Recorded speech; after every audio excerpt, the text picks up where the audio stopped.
Bonjour mesdames et messieurs et bienvenue à Perspective. Dimanche dernier, le Saint-Père Benoît XVI a prononcé son traditionnel Angélus à partir de sa résidence de Castel Gandolfo. Il a insisté sur le fait que les chrétiens doivent dépasser l'horizon purement matériel de la vie pour se tourner vers Dieu et les réalités célestes. En effet, selon Benoît XVI, la présence de Jésus au centre de la vie de l'homme permet de surmonter les angoisses et les incertitudes causées par les nécessités de la vie. Cette reconnaissance de la centralité de Dieu dans sa vie permet d'aller au-delà de la volonté de satisfaire de façon immédiate le, et je cite, « manger, s'habiller et faire carrière » pour s'ouvrir à la nourriture éternelle. Écoutons un extrait. Je vous accueille avec joie, chers amis francophones, venus vous associer à la prière mariale de l'Angélus. Dans l'évangile de ce dimanche, nous voyons les foules se déplacer pour suivre Jésus. Comme celles d'hier, les foules d'aujourd'hui ont faim de nourriture terrestre et spirituelle. En nous partageant sa parole et son corps en nourriture, Jésus nous comble et nous rassasie. Que la Vierge Marie vous aide à accueillir les dons de Dieu et à vous laisser transformer comme les apôtres au jour de la transfiguration par le visage lumineux du Christ ressuscité. Bon dimanche à tous. Comme nous le savons, Benoît XVI se rendra au Liban du 14 au 16 août prochain afin de remettre l'exhortation post-synodale sur le Moyen-Orient ainsi que pour apporter son soutien aux chrétiens de la région. Plusieurs patriarches catholiques ont publié un message de bienvenue. Ils ont exprimé comment le pape allait venir, et je cite, « en pèlerin de solidarité et de compassion pour encourager tous ceux et celles qui portent leur croix, opprimés en leur liberté et leur dignité. » Il s'y rend en pèlerin d'unité, rassembler les peuples du Moyen-Orient et leur faire le don de la paix. Dans un deuxième temps, les patriarches ont souligné le caractère historique de la visite du pape, malgré les bouleversements douloureux qui secouent plus d'un pays de cette région tourmentée. Une visite qui va encourager les chrétiens à rester enracinés dans leur terre. Plus spécifiquement, le patriarche de Cilicie des Arméniens catholiques a tenu à dire que Benoît XVI apportera, et je cite, « une rosée suave dans le désert de nos printemps humains ». Pour lire l'intégralité de ce message, rendez-vous sur le site officiel du voyage apostolique au Liban. La 130e Convention suprême des Chevaliers de Colomb à Anaheim, en Californie. Cet événement reçoit une attention particulière puisque quelques 90 évêques y participent. Dans un message lancé aux participants, Benoît XVI a dénoncé plusieurs menaces sans précédent aux États-Unis contre la liberté de l'Église et son témoignage public, ainsi que des actions concertées visant à redéfinir et restreindre le droit à la liberté religieuse. Lors d'un discours, le chevalier suprême Carl Anderson a exprimé le rôle que doivent jouer les laïcs dans la situation actuelle. En ce sens, il les a encouragés à prendre la défense de l'Église en prenant des responsabilités encore plus importantes dans la société pour soutenir et favoriser la mission de l'Église. Les chevaliers de Colomb eux-mêmes offrent un témoignage exemplaire puisqu'ils travaillent en lien étroit avec les évêques dans plusieurs pays. À titre d'exemple, l'année dernière, l'association a donné 158 millions de dollars pour les projets caritatifs à travers le monde. Cette présence indispensable de l'Église et des mouvements catholiques dans la société est en danger selon le pape et plusieurs conférences épiscopales comme celle des États-Unis et du Canada. En effet, il y a aujourd'hui un débat dans les pays occidentaux où les constitutions respectent les droits fondamentaux de l'homme.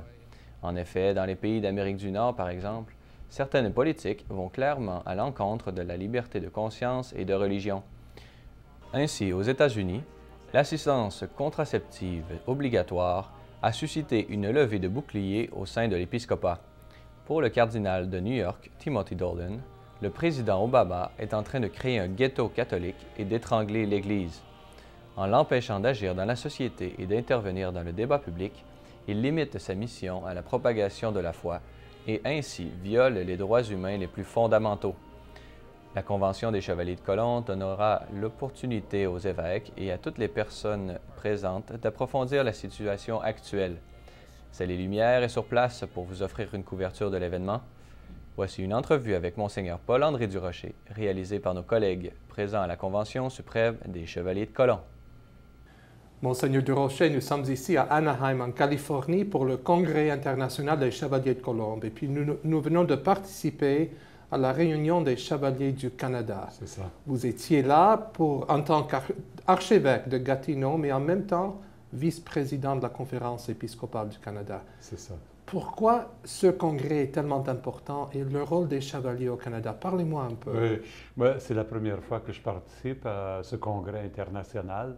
Les Chevaliers de Colomb sont présents, ont été fondés aux États-Unis. Ils ont rapidement connu une présence au Canada. Ils sont présents maintenant aussi au Mexique, aux Philippines, même en Pologne. Alors, c'est rendu vraiment un mouvement international et cette rencontre permet aux responsables des différents groupes dans les divers pays de se rencontrer pour assurer la cohésion du mouvement, assurer une vision commune. Évidemment, au Canada, les Chevaliers de Colomb ont une histoire assez longue, assez importante. C'est vraiment, on pourrait dire, le mouvement primordial pan-canadien d'engagement des hommes catholiques pour des causes de bienfaisance et pour les causes de l'Église. Qu'est-ce qu'il y a au cœur du mouvement? Parce qu'on pourra dire que c'est un mouvement fondé à Connecticut par un jeune prêtre, Michael McGivney. Oui. Mais au cœur du mouvement, est-ce qu'il y a des valeurs qui sont importantes pour le Canada aussi? Oui, je crois le mouvement a commencé comme un mouvement d'entraide pour des gens qui étaient dans la pauvreté, pour des familles aussi qui se retrouvaient dans des situations très précaires si l'époux mourait. À l'époque, il n'y avait aucun réseau social. Donc, au cœur de ce mouvement, il y a, je crois, un intérêt pour la charité, pour l'entraide mutuelle, pour la valeur de la famille elle-même. Et ça demeure très présent dans le mouvement au Canada. Cette attention à la famille, cette attention à l'engagement. De fait, on a entendu l'écho ce matin que parmi tous les juridictions des Chevaliers de Colomb, l'engagement des Chevaliers de Colomb au Canada pour les œuvres charitables, tant au niveau des contributions financières que des heures de bénévolat, est parmi un des plus hauts. C'est dire cet engagement pour le bien commun, pour les plus pauvres, les moins favorisés de la société, est au cœur du mouvement des Chevaliers de Colomb. Il faut dire aussi que parmi ces plus pauvres-là, les plus petits, il y a l'enfant et l'enfant dans le sein de la mère. Donc, toute la question de la vie, de la protection de la vie à partir du moment de la conception est devenue une des marques, on pourrait dire, des Chevaliers de Colomb. Et avec la Conférence des évêques catholiques du Canada, les Chevaliers de Colomb, nous avons formé et nous continuons à soutenir un office canadien catholique pour la vie et la famille. Je crois que cette collaboration entre la Conférence des évêques et les Chevaliers de Colomb est un exemple de cet engagement, cet intérêt mutuel que nous portons pour les causes de la vie et de la famille. On a beaucoup entendu parler ce matin du relève des chevaliers, la prochaine génération, et puis le grand défi. Oui. On parlait autrefois, c'était le Québec qui a donné tant de chevaliers, et puis maintenant les chiffres n'y sont pas. Oui. Et puis même au Canada anglophone, M. Anderson et M. Denis Savoie nous ont fait vraiment un appel très fort. Qu'est-ce qu'il faut faire pour le relève? Oui, Qu'est-ce qu'il faut faire pour augmenter? Pourquoi c'est important de mettre notre accent sur ça?